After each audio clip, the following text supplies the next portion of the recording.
A child is sleeping happily in their bed, dreaming of Christmas morning.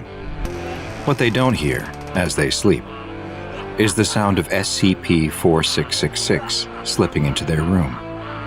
SCP-4666 watches the child for just a moment before reaching into a giant bag. Hi, I'm Dr. Bob, and this is SCP-4666, also known as the Yule Man. SCP-4666 is thought to be a single humanoid entity, but one that has been alive for an incredibly long time. Those who have come into contact with SCP-4666 and lived to tell the tale describe him as being very tall, between 2 and 2.3 meters. He also appears to be very old and very thin. He always appears without clothing, even when the weather is below freezing and would be much too cold for any normal human to survive. Though the true extent of his anomalous properties are still unknown, SCP-4666 seems to be able to travel instantaneously to any location on Earth above the 40th line of north latitude, and may actually be able to travel anywhere on the planet. Encounters with SCP-4666 have only been reported during a very specific time of year, a period of 12 nights running from the night of December 21st to the early morning hours of January 2nd. This period is known as SCP-4666's active phase, and the encounters with the anomalous humanoid creature have been termed Weissnacht events.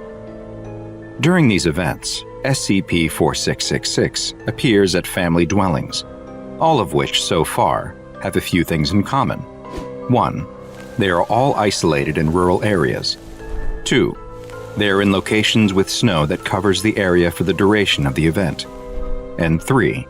They are all home to a family with at least one child under the age of 8. In places that match all of those characteristics, Weissnacht events sometimes occur and always follow the same basic progression. During the first 7 nights, the children will report seeing a strange figure within the vicinity of the home. The entity will seem to be watching the home from a distance, such as from across a field or from the edge of a nearby forest. Some children have even reported waking up at night to find SCP-4666 watching them sleep through a window. On nights 8 through 11, other family members will report hearing the entity, such as footsteps on the roof or in the attic. A bad-smelling odor will also start to be noticed in the house, but no source of the smell is ever found. These strange occurrences will often lead the family to think their house may be haunted, or that they're being terrorized by a madman. Finally, on the 12th night, one of 2 scenarios can occur. In the first, which happens roughly 15% of the time, families will often report that they heard footsteps during the night inside of their house, but there is never any sign of forced entry like broken windows or doors. In the morning, the children will find crudely made toys at the foot of their beds. For the lucky ones, this is the end of the Weissnacht event for them. The roughly 85% who experience the other scenario are considerably less lucky. In the vast majority of cases, the 12th night is a horrible experience. SCP-4666 still enters the home on the final night, but rather than leave presents for the children, it incapacitates the family and moves them all into a single room, where it proceeds to kill them one by one in view of the rest of the family. The exact method of killing varies from event to event, but there's almost always an element of torture that occurs before they are finally killed, and this torture may serve a ritualistic purpose.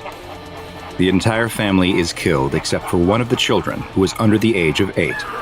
This child is instead abducted and placed into a giant bag SCP-4666 carries with it.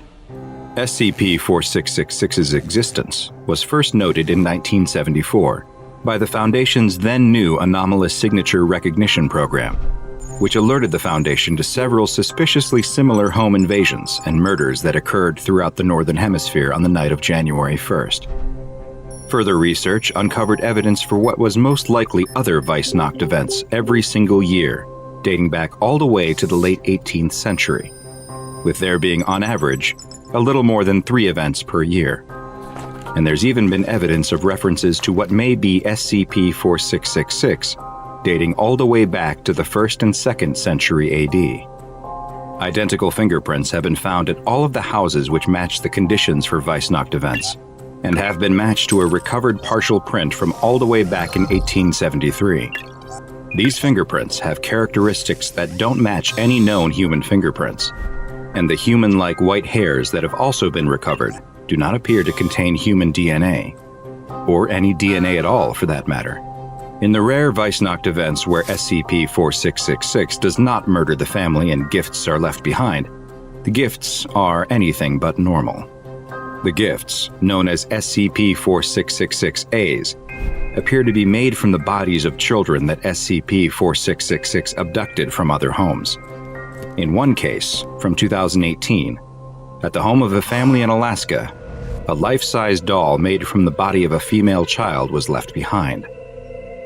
The doll was wearing a dirty dress made from sewn-together rags that was in some places sewn directly to the skin. Her mouth had been sewn shut and painted red with human blood. Another child's fingernails had been glued over her own, and 3 fingers were missing completely. The scalp had also been replaced with another child's scalp and hair like a crude wig. Worst of all, both eyes had been removed and replaced with 2 stones which were painted to look like eyes. But most frightening of all was that the child who had been turned into a doll was somehow still alive.